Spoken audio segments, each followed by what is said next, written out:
కట్టిన వాడి కంటే కట్టబడింది ఏమవుతుందంట ఎక్కువగా ఘనత పొందడానికి ఏం చేస్తుంది?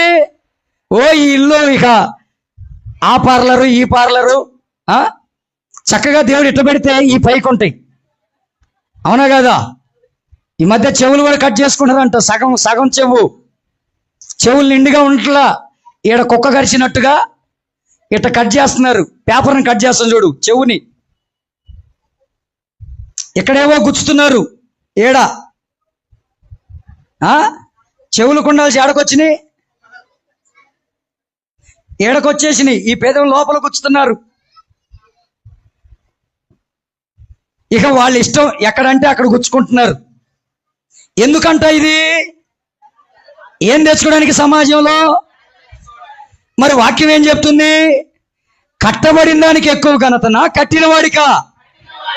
సమస్తమును కట్టిన దేవునికే మన ద్వారా మహిమ కలుగునుగాక.